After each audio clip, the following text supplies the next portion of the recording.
In the year 1558, a young sultan was welcomed into the noisy, colourful, fragrant splendour of the great metropolis of Vijayanagara, city of victory, the second largest city on earth. His name was Ali, and he belonged to a dynasty called the Adil Shahis.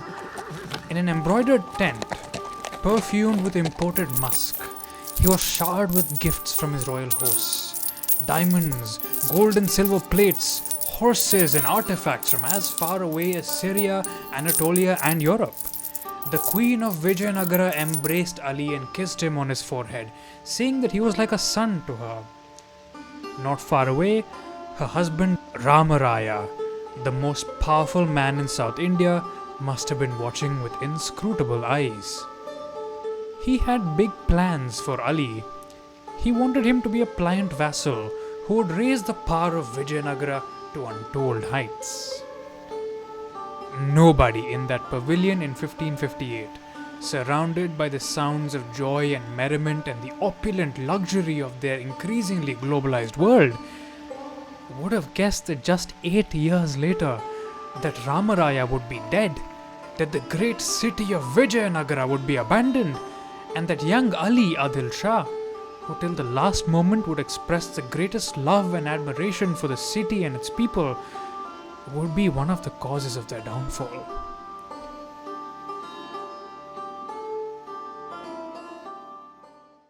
The Battle of Talikota is one of the most important events of the 16th century world.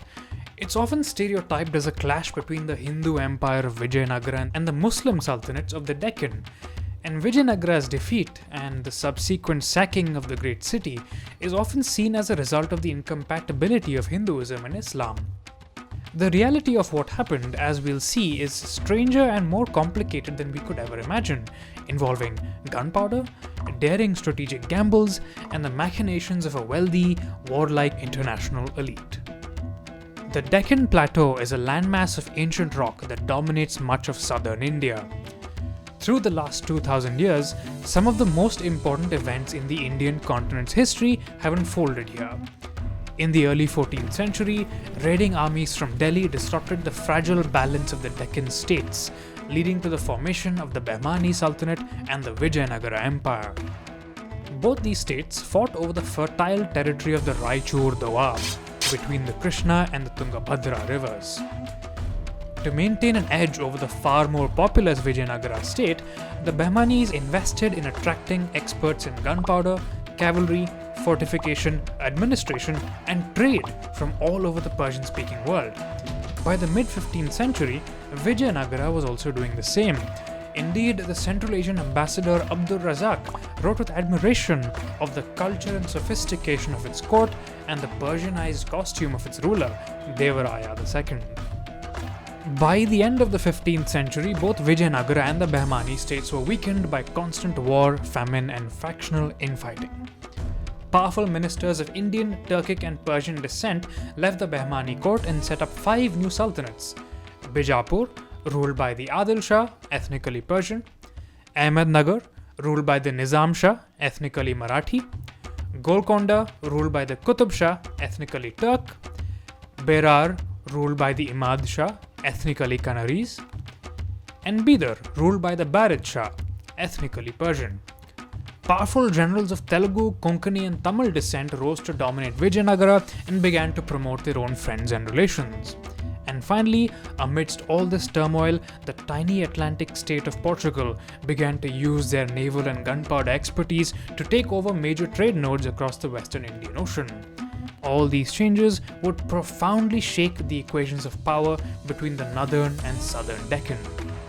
At first, it seemed like Vijayanagara had arisen to the new situation better than any other Indian state. Coming to the throne in 1509, the warlike young emperor Krishna of Vijayanagara, a contemporary of Henry VIII of England, set out to crush all opponents to his rule. In a series of campaigns, he annihilated the power of the chieftains of Ummatur, wore down some of the autonomy of the lords of the Konkan, and extended his control over India's east coast by wresting control of important forts from the kings of Odisha. Krishna was a remarkable early modern monarch. On the one hand, he used his mastery over poetry and literature to build up a reputation as a classical Indian king, patronizing some of the greatest Telugu poets of the time. On the other, he also engaged brilliantly with the changing world of global trade. By some accounts, his agents encouraged the Portuguese to wrest control of Goa, an important trade hub, from Bijapur. The Portuguese then helped Krishnaraya build up one of the most formidable cavalry forces in South India at the time. Here's what he says about the matter. రేవుల్ మావు మతంగ జంబుల్ మనిశ్రీ కండముష్టాదియున్ రావాణిజ్యము పెంచి ఏలగనగు స్వర్షంపుటెవ్వన్ రుజన్ హావళ్ళందిగు నన్యభూ ప్రజల రాజయాయిజాత్యౌచితిన్ బ్రోవంగ దగుదోట దొడ్డిగను లాప్తుల్ చూడ బంపందగున్. The Sultanates responded once again by attracting international talent, manufacturing improved artillery and guns. The quality of their work is attested to by no less than the Portuguese viceroy in Goa, Alfonso de Albuquerque, in a letter to King Manuel I of Portugal. Eu trago também a Sua Alteza, mestre armeiro goês. Eles fazem armas tão boas como os boêmios e também equipadas com plugs de culatra. Ali, ele irá trabalhar para si. Vou-lhe enviar exemplos do seu trabalho, com pero mascarenhas. In 1520, these innovations in gunpowder and cavalry tactics and rising global connectivity came to a head. A dispute between Vijayanagara and Bijapur, ostensibly over the purchase of horses, led to Krishnaraya defeating Ismail Adil Shah at the Battle of Raichur in 1520. Although Vijayanagara's infantry suffered heavy losses, Krishnaraya, at the head of his cavalry, outmaneuvered and wiped out the Adil Shah's slow and heavy artillery, sending the Bijapuris into a rout. But the Sultan and the Raya took away very different lessons from Raichur. The Raya appeared convinced that his cavalry, a strategy tried and tested over centuries, was far more effective than relatively new gunpowder weaponry.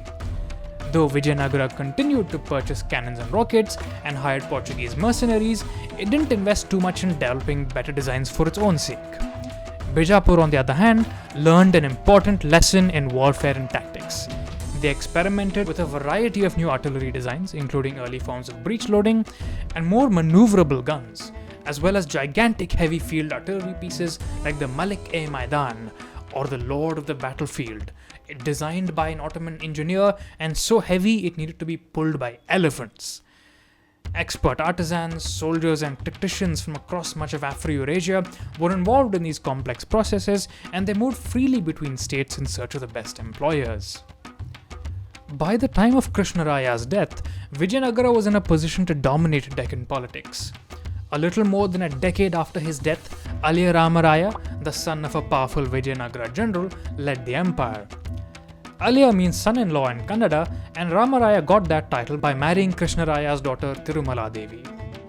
Early in his career, he had served as the commander of a fort under the Qutub Shah of Golconda, a sign of just how permeable Deccan courts were to elite actors. Ramaraya would prove himself to be a master of Deccan politics.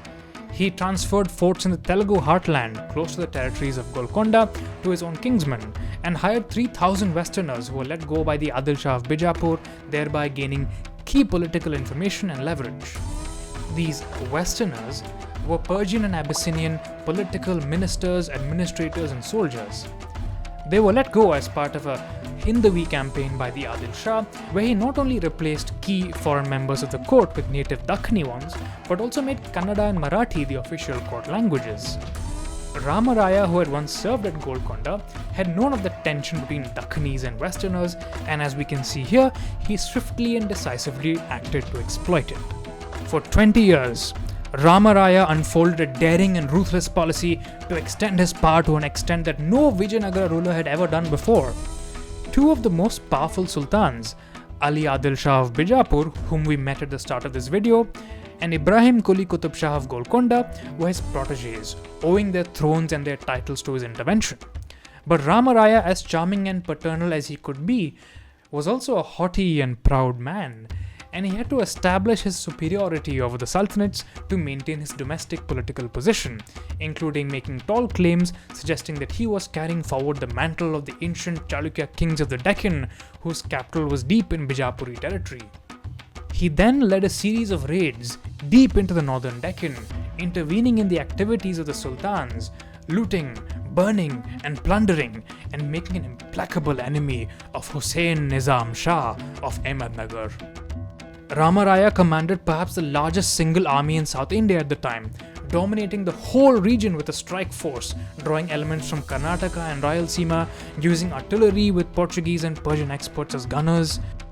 The terrified sultans, including the vengeful Hussein, the terrified Ibrahim, and the emotionally torn Ali, came together to form a coalition to resist him, negotiating marriage ties with each other and moving their joint armies south. When Ramaraya learned of this alliance, he produced his own, calling upon his vassals and loyalists near and far, such as the Madurai and Ikkeri Nayakas. They marched north. On January 23rd, 1565, the coalitions advanced toward each other at Talikota across a battlefield miles long. The history of the Deccan lay in the balance. Both Vijayanagara and the Sultanates brought tens of thousands of infantrymen, clad in little more than loincloth, holding shields, spears, swords, and maces supported by archers and gunners. Both sides had cannons and rockets, but the Sultanates, having learned their lesson from Bijapur's defeat at Raichur in 1520, came well prepared with around 600 cannons suitable for long distance, medium range, and short range gunning in order to keep the Vijayanagara cavalry from charging the artillery while reloading, as they had before. There were also dozens, if not hundreds, of elephants covered in armor and wielding weapons in their trunks. Holding the center of the Sultanate formation with all their guns was Hussain Nizam Shah of Ahmednagar, a man of native Indian descent. To his east was Ibrahim Quli Qutb Shah of Golconda and the forces of Ali Barid Shah of Bidar. All three men must have been extremely nervous. Vijayanagara had the larger army, and it had a command structure centered on Ramaraya, who had decades more military experience. His brothers Venkatadri and Tirumala commanded the Vijayanagara right and left flank respectively. Meanwhile, the sultans all distrusted and feared each other, given their own history of friendship with Ramaraya. The coalition's hopes rested on Ali Adil Shah, Sultan of Bijapur. His force had crossed the Krishna river the previous night without being challenged by the overconfident Vijayanagari troops, and they were now deployed along the Vijayanagara army's left flank. But nobody knew what Ali would actually do if he were to face his adoptive father Ramaraya on the battlefield that day. Ramaraya, meanwhile, was confident to a fault.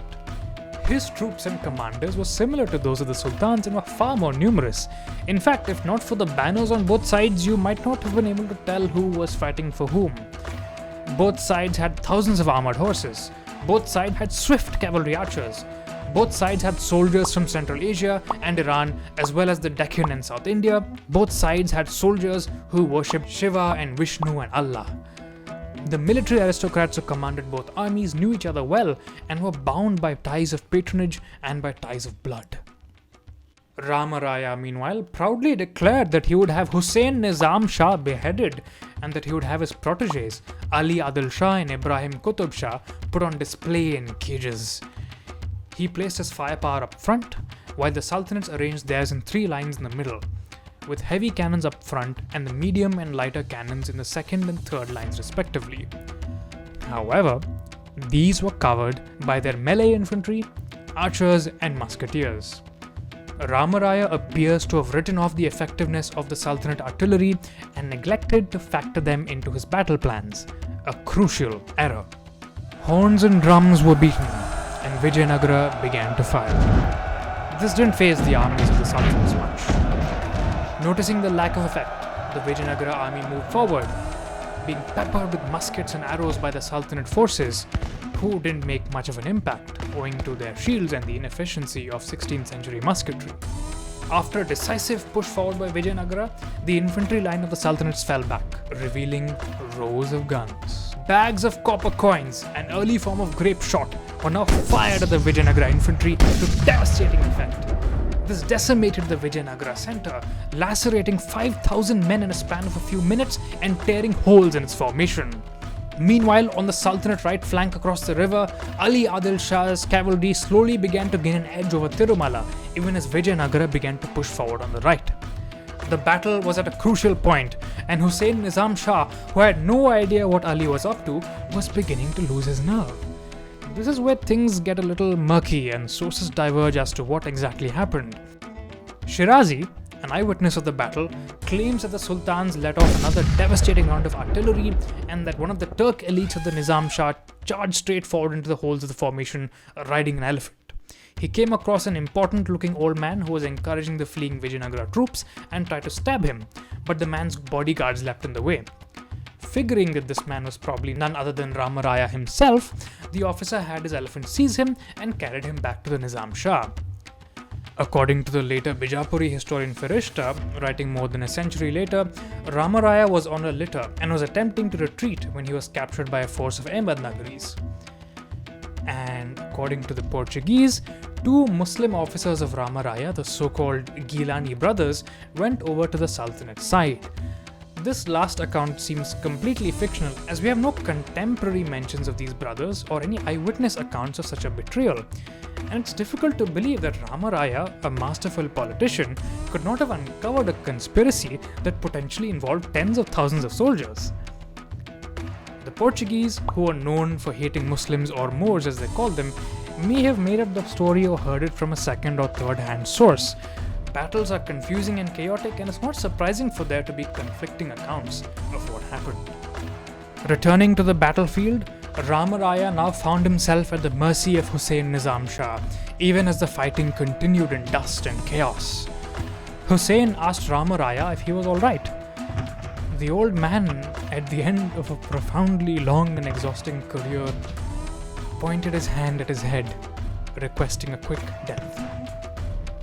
Hussein's noblemen argued that should Adil Shah see Ramaraya, he would have him freed. We can wonder whether Hussein hesitated, whether he had any inclination of the slaughter and destruction that would follow. He gave the order. Ramaraya was beheaded and his head held up before the Vijayanagara forces. The Vijayanagara center and right finally broke and began to rout. With such a centralized command structure, the officers no longer had any idea what to do, and there appeared to have been no contingency plans due to Ramaraya's overconfidence.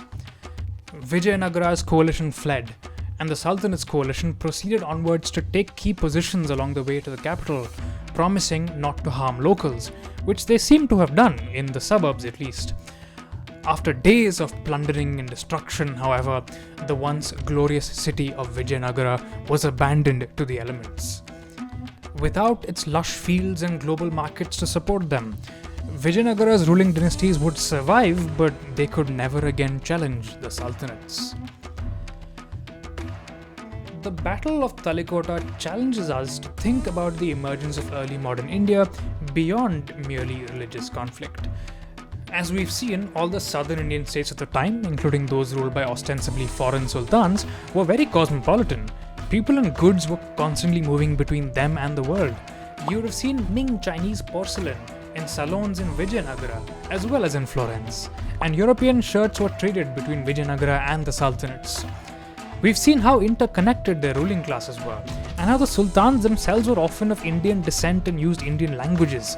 In fact, Ramaraya's protege Ibrahim Quli Qutb Shah is to this day called Malik Brahma because of his patronage of Telugu literature, a fascination he may have picked up from his adoptive family at Vijayanagara. The reason for the Vijayanagara Empire's defeat at Talikota are so much more complex than religious confrontation. They lie in daring, ruthless tactical and strategic innovation, and above all, the great tides of randomness in human nature whose combined consequences make the world that we live in today.